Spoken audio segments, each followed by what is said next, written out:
Good morning, fellow Hoops fans. Welcome back to another episode of the Last Shot NBA show right here on Little Birdie TV. As always, brought to you by our great mates over there at topsport.com.au. Friday morning, you know what it is. We've got both our heavy hitters in the building. Old mate Park is going to join us in just a little bit. But first, we've got to welcome old mate Benyam Kidane from NBA Australia. BK, my brother, good morning.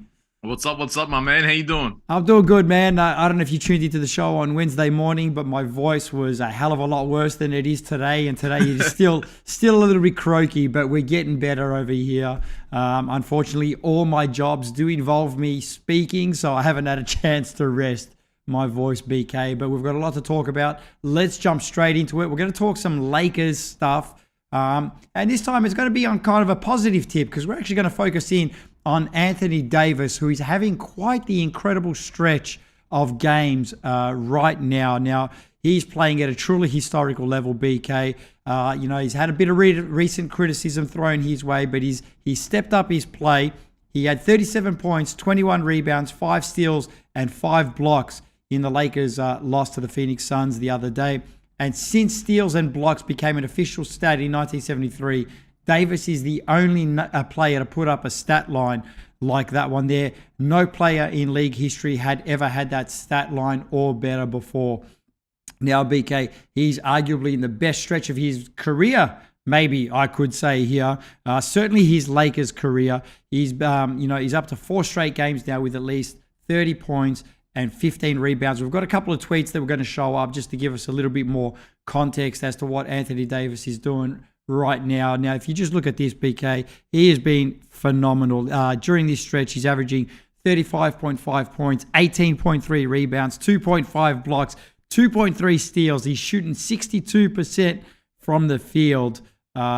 He's been absolutely incredible, hasn't he, BK? Man, this is the Anthony Davis all Lakers fans wanted to see, and the fact that he's been able to step up without LeBron James, that's been huge for the Lakers because this is the Anthony Davis you want. 30 points, 15 plus rebounds.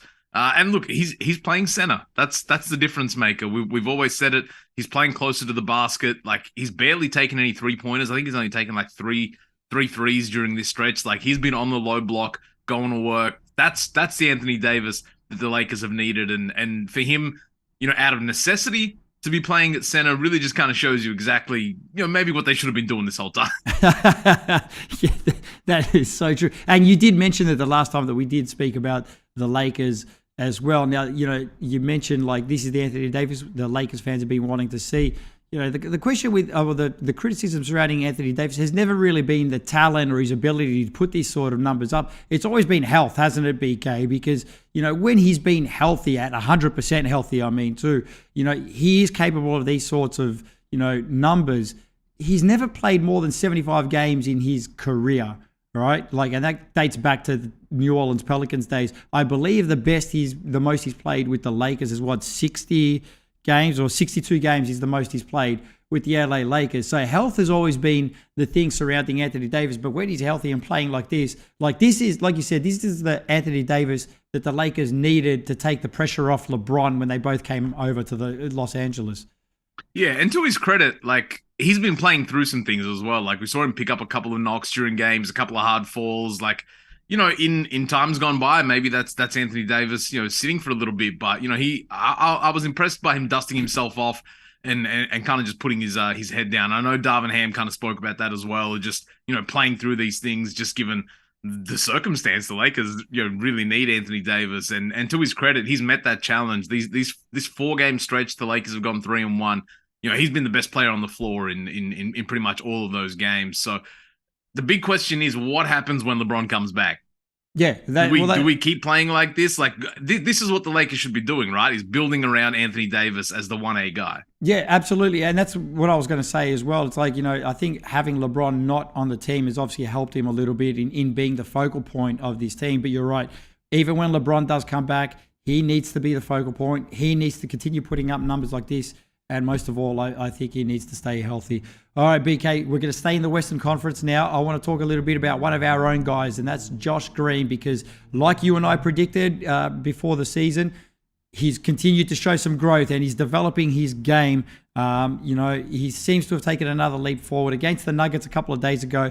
Played probably the best game of his career. He had career high 23 points, made 8 of 9 of his field goal attempts, eclipsing his previous high of 18 points, which was set last season. Now, on the season, he's averaging 6.5 points on 61% shooting, 52.9% from long range. Now, I don't think he's going to keep that efficiency level up throughout the season. I'll be happy if he does, but I doubt he will. He's pretty much got highs across the board, career highs. And we spoke about it, BK. We felt like Jason Kidd was the right kind of coach to fully bring out the best in Josh Green, and we're starting to see it now.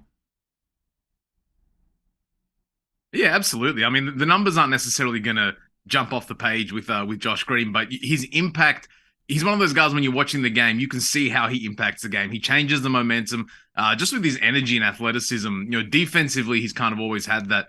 But now we're starting to see the offense catch up a little bit. And the fact that he's able to knock down threes now, like that was kind of the thing missing from his game in terms of keeping him out on the floor. But now you've got a guy who's a two-way threat. Even if he regresses down to a league average mark, shooting the three ball, that's still a great outcome for the Dallas Mavericks. But it kind of just shows you, like, you have to give these guys time. Like a lot of people, were writing Josh Green off after a couple of seasons, but in his third year now, he's really starting to find his feet, and more importantly, he's playing with confidence as well. It's been a lot of fun to see because some of these dunks on the fast break are nice. Yeah, look, he was getting a lot of unfair criticism, I think, because the first year under Rick Carlisle, he wasn't playing much, and he was playing sporadic minutes. Rick Carlisle, not known to play rookie guys. Last year, Jason Kidd comes in, and you start to see Josh Green play a little bit more. And again, I speak about Jason Kidd, and he's got his, criticisms as a coach. That's fair enough. But one thing that I do think that he excels in is helping to develop these young guys. And you saw what he did with Giannis when he was coach of the Milwaukee Bucks, and Giannis still speaks very highly of Jason Kidd. He's able to sort of get the best out of these guys and help them reach a new level. And I just feel like he's doing that with Josh this year as well. Absolutely. Development has always been, something you can point to Jason Kidd. But the big thing for me is, how do you complement the superstar? That's what it is with the Dallas Mavericks. They don't have a second star, but they kind of get things done by committee. When Josh Green's on the floor with Luka Doncic, they're plus 23.1 points per 100 possessions. So that just kind of shows you how much of an impact he's making when he's out there with the best guy. Yeah. Look, they definitely do need to figure out how they're going to complement their one star. We saw that yesterday because they were down big. They definitely need it. All right, BK, let's shift our attention over to the Eastern Conference now. We're going to talk about another guard. We're going to talk about the Indiana. BK, have we ever spoken about the Indiana Pacers on this show before? I don't know if we have. Not for a minute. We're about to speak about the Indiana Pacers. We're going to speak in particular about Tyrese Halliburton, because Tyrese Halliburton is having a fantastic season. The Pacers have surprised a ton of people, me included so far. They're fifth in the East at 10-7, 7-3 in their last 10, and a big part of their success has been Halliburton, who is averaging 19.8 points and 10.9 assists per game, really showing why the Sacramento Kings took him with that 12th overall pick in the 2020 draft. There was high hopes on him entering the league, and he's really starting to live up to that now. He's putting up some numbers right now that are comparable to a Pacers legend, Mark Jackson. If we had a look at this here, 42 assists in his last 3 games. And that is the most over a 3-game span by a Pacers player since Mark Jackson in 1997. BK, my question to you is he the best point guard in the Eastern Conference right now? You know what? He just might be, which sounds crazy. But you said the numbers are there. Putting up 20 and 10. He's leading the league in assists. In terms of being a pure point guard, when you look around the East, I mean, I'd probably put Darius Garland, Trae Young, a healthy Kyrie. But then, I don't know, you could really make an argument that Halliburton is right there in that group. That's how well this guy is playing. And from a playmaking perspective as well, getting off double-digit assists, like, that's not an easy thing to do at the NBA level, and he's making it look pretty easy. When you compare him to other point guards around the league, He's third in win shares behind Steph and Luka, and third in offensive box plus minus. So he's got all the advanced numbers backing him up there as well. Like this, they're just letting this guy cook in Indy, which is what you want for a young player. I will add to that, he's actually the only, or he has the highest PER among all the East point guards as well. He's the only East point guard this season to win Player of the Week honors as well. I think when we look at it, you mentioned those other guys, Kyrie Irving, Darius Garland, and you could probably throw maybe Jalen Brunson and Trae Young and those sorts of guys in there. Look, and my guy Tyrese Maxey. And your guy Tyrese Maxey. I apologize. You could probably argue that on form right now that, maybe he's the best, but look, I don't think he's the best player out of all those that we mentioned, but maybe on form, I'll give it to him. On form, I'll give it to him as well. Like, he has been absolutely phenomenal. Like, he's been great. At this point, how much are the Kings regretting this trade, or you think they're happy? Look, hey, they just won 7 games in a row. I was about to say the Kings are in a pretty good place as well. Parky's Kings are in a pretty good place. So and Sabonis has been playing well. So. Yeah. So look, this could be one of those rare win-win situations. I think so, but I think Indiana's a little bit happier. Yeah. All right, BK, man. We're going to catch you again on Monday morning. Enjoy your weekend, my brother. I appreciate it always, brother. All right, time to bring on our resident betting expert, the magic man himself, Mr. Andrew Parkinson. Parky, good morning. Good morning, Nick. I feel a little bit lost today with no NBA games to bet on, but we can go over what we did on Wednesday because we had a pretty good day. So it's tough when you have a good day on the punt and you give off some good winners and then you come to the next show and there's no game. So we're losing our momentum, Parky. I feel a bit lost, but no, you went 3-2 on Wednesday and I went 3-1.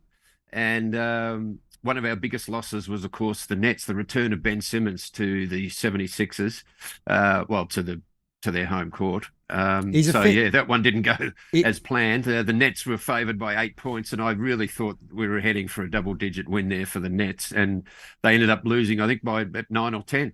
Yeah, is it fair to say the Nets shit the bed on that one, Parky? Because we both predicted a Nets double-digit win with no Joel Embiid, no James Harden, no Tyrese Maxey, and they still couldn't get the job done. Yeah, no, I think we weren't the only ones. I think a lot of people were disgusted with the way the Nets showed up. I mean, that without Harden, Embiid, Maxey, I know they're at home, and the role players generally play a lot better when they're at home, and the role players for the Sixers aren't too bad. But come on, I mean, Ben Simmons had a great game. I thought his attitude towards the game was great. The way he. So everything was sort of set up for a big Nets win there. But we weren't happy with that pick.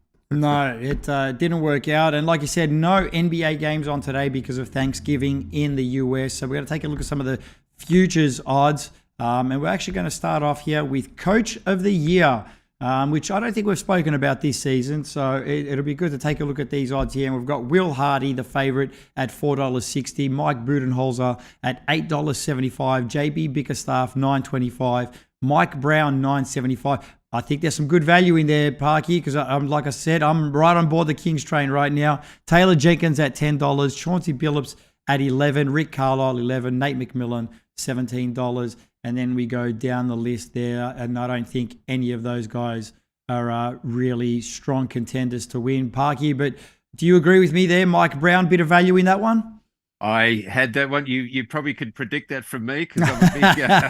I had that marked down. So yes, I do think there's value there. Look, Will Hardy obviously should be favoured in this market. What he's done with the Jazz has been amazing. So yeah, he's leading the pack at the moment. But there's a lot of games left in this season, and I think Mike Brown is definitely value there with the Kings if they can continue what they've been doing. Excuse me. Also, I think Chauncey Billups, what he's doing at the Portland Trailblazers, I think he's good value at $11 as well. He's around that sort of same mark. And look, and Rick Carlisle, you and BK were just talking about, the Pacers and how well they're going. So, if they can continue to, if they can finish fairly high up in that Eastern Conference, I've got a feeling he could be in the running. So yeah, there's a bit of value there with probably at least 75% of the season to come. Yeah, that Chauncey Billups one's a good shout, Parky. I think if the Blazers managed to win 50-odd games and managed to snag a top 4 seed, he'd definitely be worth a shout for that award. All right, moving on, we're going to take a look at the most improved player of the year, and a guy we've spoken about, Shai Gilgeous-Alexander, is the favorite for this one here at $1.66. Lowry Markkanen, $4.50. Tyrese Halliburton, the guy we just spoke about, is at $9.50. Desmond Bain, $11. Tyrese Maxey, $19. Bol $21. That's there could be some value in that one there because he's been playing well and putting up some numbers. Devin Vassal's at $34. De'Aaron Fox, $46. Now, De'Aaron Fox is having a great season, but I don't think he hasn't improved that much to be higher, and I think that's why he's there. And then we go down the list there: Anthony Simons, OG Anunoby, Anthony Edwards, Keldon Johnson, and so on down that list there. Parky, I think, if SGA continues to play the way he's been playing, this award's his. But do you see any dark horses coming out of this one?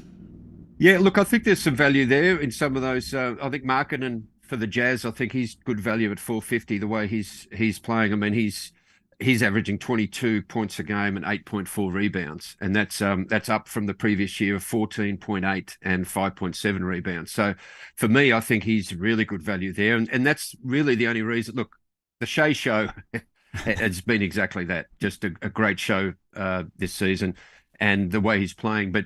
It's a bit like your argument you said with De'Aaron Fox. I mean, these guys that are sort of proven players, and when you look at Shai, he has improved his points per game by 5 points. He's averaging over 30 points a game, and he's increased that. But look, he was already a 24, 25 point scorer per game. So as far as the most improved player award goes, I think there is some value in some other guys. I know Shai's $1.66, very, very short there, but yeah, no, I think Markkanen at $4.50 is good value. Desmond Bain at $11 could be good value.